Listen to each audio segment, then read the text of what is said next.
Witam wszystkich. Dzisiaj w naszym serwisie Hackintosh, bardzo mocno spersonalizowany. Instalowaliśmy na niego system Magos Sequoia. Obudowa również ciekawa, Thermaltake'a. Obudowa ta ma zadanie pokazywać wszystko, co jest w środku. Tak więc widzimy tutaj kartę graficzną, bardzo fajną, zasilacz z wyświetlaczem, chłodzenie procesora, również pamięć i wszystkie te elementy są doskonale widoczne. I powiem Wam, iż w komputerach tak jest, iż są rzeczy, które widać i są rzeczy, których nie widać. Jeżeli kupujecie komputer, zwykle skupiacie się na podzespołach, parametrach podzespołów. Również interesuje Was koszt zakupu. Natomiast dzisiaj powiemy sobie o kosztach eksploatacji komputerów na przestrzeni wielu lat. I ten temat jest zwykle pomijany przez producentów, czy również tam recenzentów sprzętu na YouTubie. Natomiast warto się tym zająć. I dzisiaj na przykładzie najtańszego Maca Mini M4 i najtańszego naszego komputera Maxstorm Box pokażę Wam, jak te koszty się zmieniają po kilku latach eksploatacji. I powiem Wam, że jak dotrwacie do końca tego odcinka, to będziecie bardzo, ale to bardzo zaskoczeni. Czyli Maxstorm Box w wersji podstawowej i Maxstorm Mini M4 również w wersji podstawowej. Ja tu przygotowałem jeszcze taką trochę lepszą wersję Maxstorm Boxa. Dodaliśmy procesor 5 i kartę RX 580. Wyszło nam 780 euro. Jest to drożej niż w przypadku Mac Mini Apple M4, który kosztuje 729 euro. I ktoś powie, no tak, zobaczcie, no, komputery Apple'a są nawet tańsze od jakichś tam PC-ów. No do końca nie jest to prawda, ponieważ jak zobaczycie na specyfikację Maxstorm Boxa, to my mamy 32 GB pamięci już w standardzie i 1000 GB dysk. A tu jest 16 GB pamięci, dysk 256 GB. A jak ważna jest pamięć, to zobaczcie na nasze wideo sprzed roku, gdzie ja to dokładnie wyjaśniłem. Ono nic nie straciło na aktualności, natomiast no, większy dysk, wiadomo, też to jest podstawa. Powiedzmy, na tym etapie Mac Mini jest tańszy. Co się dzieje za rok? Za rok stwierdzacie tak. Mamy za małą pamięć, musimy dodać 32 GB. Mamy za mały dysk, nauczeni doświadczeniem bierzemy tutaj dysk 2 terabajty. I już cena, zobaczcie jak cena tutaj wzrasta. I jeszcze trzeba wiedzieć, iż taki upgrade odbywa się na zasadzie sprzedaży starego komputera, no i kupno nowego, bo nie ma innej możliwości. Nie ma innej możliwości. W przypadku Maxstorm Boxa możemy coś dodawać, a w przypadku Maca Mini M4 musimy sprzedać ten stary komputer ze stratą i kupić nowy.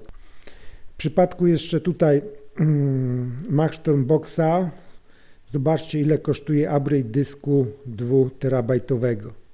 Około 115 euro. 115 euro. Jakbyśmy chcieli wymienić sam dysk, na przykład w Macu Mini, bo jest taka możliwość, z tym, że trzeba pamiętać, że jest to możliwość tylko dla oryginalnych dysków Maca, Apple'a, to zobaczcie ile kosztuje taki 2-terabajtowy dysk w sklepie Apple'a. 1034 euro. Zobaczcie. Tu jest 115 euro, tu jest 1034 euro.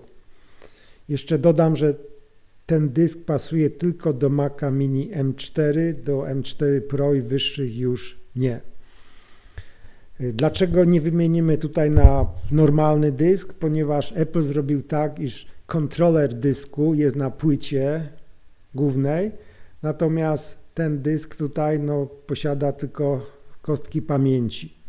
Czyli jest to jakby połowa dysku, można powiedzieć. Czyli w czym jest lepszy ten Apple'owski dysk od tego? No zobaczmy na parametry, czy jest lepszy. Szybkość odczytu 7000, szybkość zapisu 5500. W przypadku Maca Mini to jest szybkość odczytu 2950 i szybkość zapisu góra 3300 MB na sekundę. Czyli Apple sprzedaje nam dysk, który jest 9 razy droższy i 2 razy wolniejszy. Także ja nie powiem, że tu jest bardzo drogo, to jest po prostu absurdalnie drogo.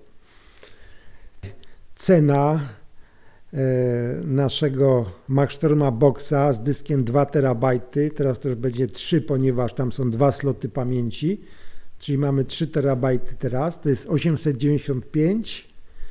Natomiast jak widzicie tutaj na grafice, cena zakupu, koszty tego naszego pierwotnego Maca M4 Mini wzrosły do 2558 euro. Bo musieliśmy oczywiście sprzedać ze stratą, a sprzedaje się ze stratą 40% na przykład, czy 50% stary komputer i kupić nowy komputer. Rozumiecie, o co chodzi? Czyli już na tym etapie po roku Maxstorm Box jest prawie 3 razy tańszy od Maca Mini. Lata lecą, po następnych 2 latach okazuje się, że przydałby się jakiś lepszy procesor, lepsza grafika i w przypadku Maca Mini M4 okazuje się, iż podstawowe wersje mają ten sam procesor i tą samą grafikę. Dlatego chcąc zrobić taki upgrade, musimy zakupić Maca Mini M4 Pro. Mac Mini M4 Pro posiada lepszą grafikę i lepszy procesor. I oczywiście tutaj upgrade tak zwany robi się na tej samej zasadzie co poprzednio. To znaczy musimy sprzedać stary komputer M4 Mini, no i kupić nowy. Nie ma innej możliwości. I powiem Wam od razu, iż sprzedaż Maca Mini M4 po 3 latach, no to już jest strata co najmniej 50%. Nie odzyskamy z niego nic, ponieważ nawet dysk 2 TB, który zakupiliśmy do Maca Mini, nie jest kompatybilny z Maciem Mini Pro. A więc w tym momencie musimy tak,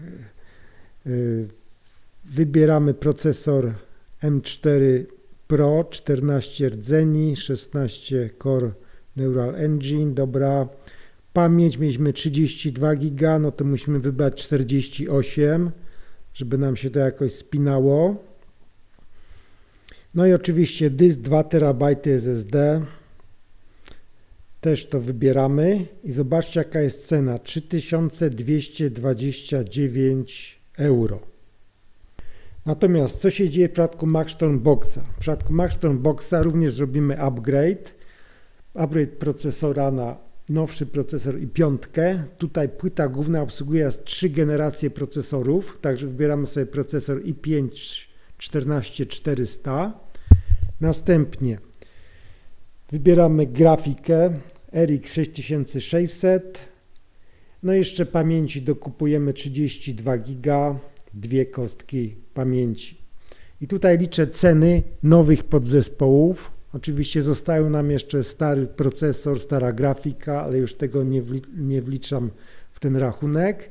I za te wszystkie podzespoły nowe zapłacimy jakieś 460 euro. Nie musimy wymieniać naszego całego komputera, możemy tylko dodać kostki pamięci, wymienić procesor, wymienić grafikę, no i używać dalej. I teraz zobaczcie, jak się zmienia tutaj cena. W tym momencie to, co wydaliśmy na Maxstorm Boxa, to jest 1355 euro, natomiast to, co wydaliśmy na Maca Mini w ciągu 3 lat, to już jest 4737 euro. I ta kwota zawiera oczywiście to, co zyskaliśmy ze sprzedaży tych starych Maców, plus oczywiście zakup nowego Maca. I tutaj już widać, iż cena Maxstorm Boxa jest prawie 4 razy tańsza niż Maca Mini. Po 3 latach. Mijają kolejne 2 lata i zdarzenie losowe. Awaria płyty głównej.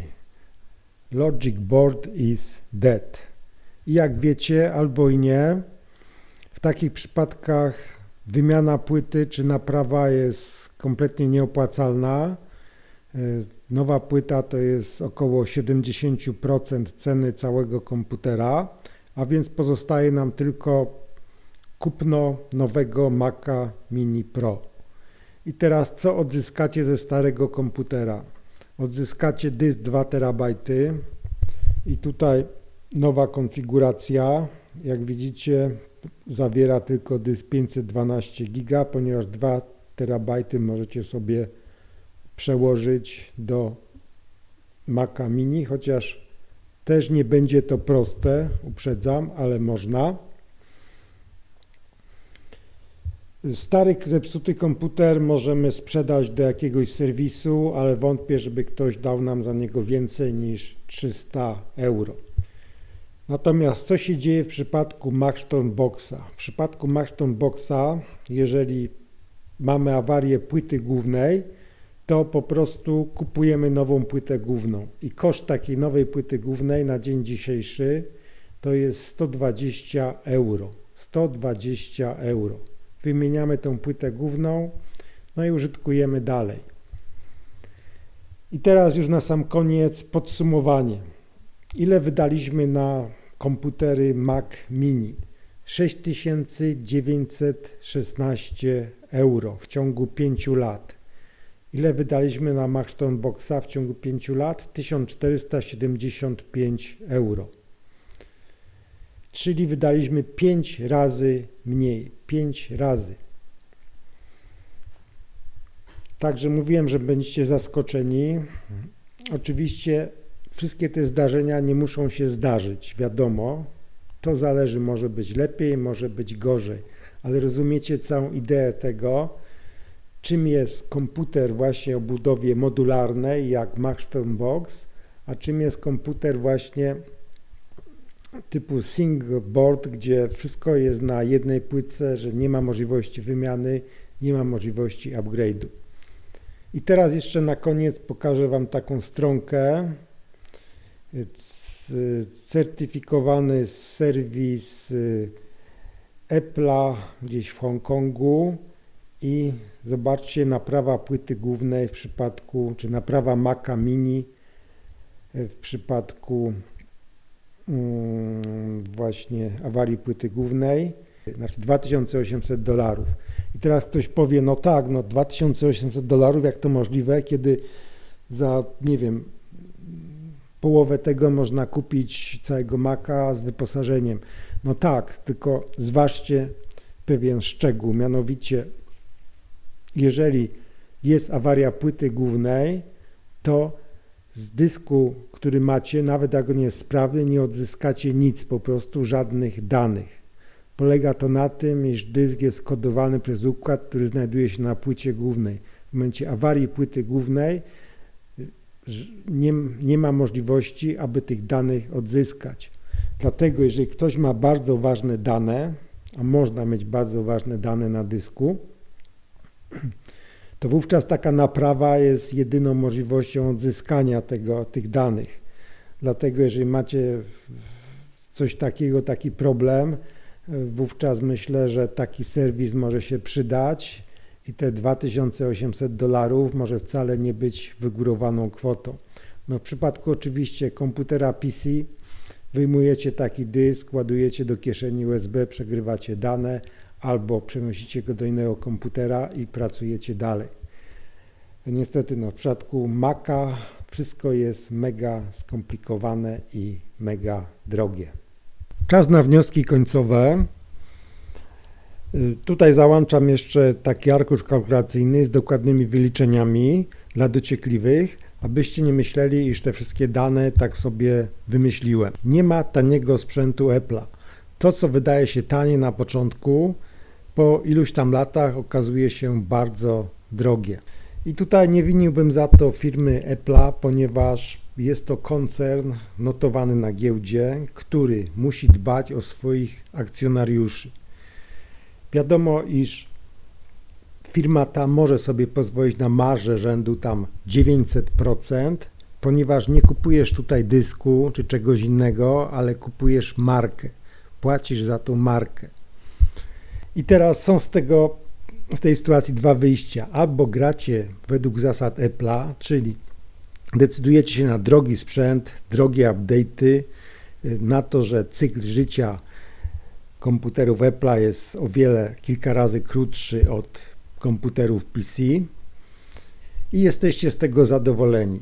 I drugie wyjście, jeżeli chcecie mieć tanio, o wiele taniej, kupujecie Hackintosha, uruchamiacie na nim macOSa i też jesteście z tego zadowoleni. Natomiast jest jeszcze trzecie wyjście, które nie jest za dobre, to znaczy kupujecie Maca i myślicie, że jakoś tam będzie, że to będzie jakoś taniej się uda coś zrobić i tak dalej. I potem wylewacie swoje żale na różnych forach, że dyski tyle kosztują, że upgrade tyle kosztuje. Słuchajcie, to nie ma sensu. Musicie być zadowoleni z tego, co kupujecie. Czyli albo wybieracie oryginalnego Apple'a, jesteście z niego zadowoleni, albo wybieracie Hackintosha i też jesteście z tego zadowoleni. I na tym to polega. No cóż, to wszystko w tym odcinku. Dziękuję za uwagę i zapraszam do oglądania następnych produkcji.